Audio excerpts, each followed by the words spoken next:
Something na mo rin sa mong YouTube channel kaya na-monetize na mi. Wawa, puno ang gisabot meron. Sa ka to, nagligya. Yati ra di boxing mo. Pre. Unsa may gibuhat mo nag-boxing magka? Unsa man ka? Ay sus, uso na ni ron, lagot kay ko. Boxing ka sa may kontra nimo. Lagot kay ko sa taga Luzon. Luzon. Siya lang kaingon ko ng taga mga Bisaya, mga Batignaw. Kisa ingon. Basta kay ato ipakita niya ang video ron.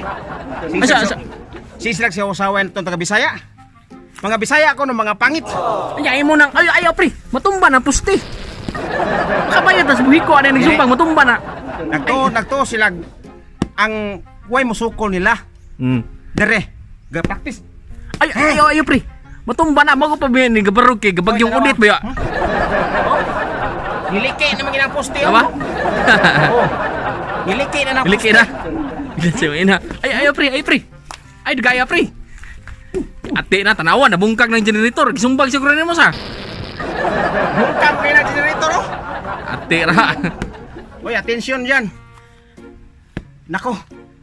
Mahirapan tayo sa katatagalog natin eh. Ito lang masabi ko.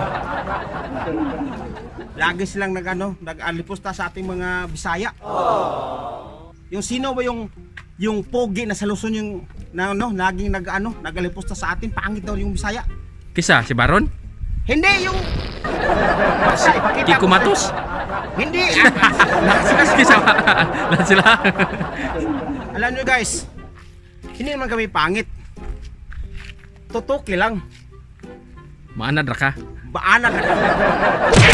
Pre, undang na pre. Pre, undang na ba? Hoy, haring bangis! Akala mo kayo lang malakas?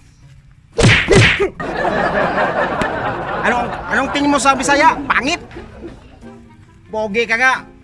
Hubaran tayo, haring bangis. Maghubad ako, hubad din kayo.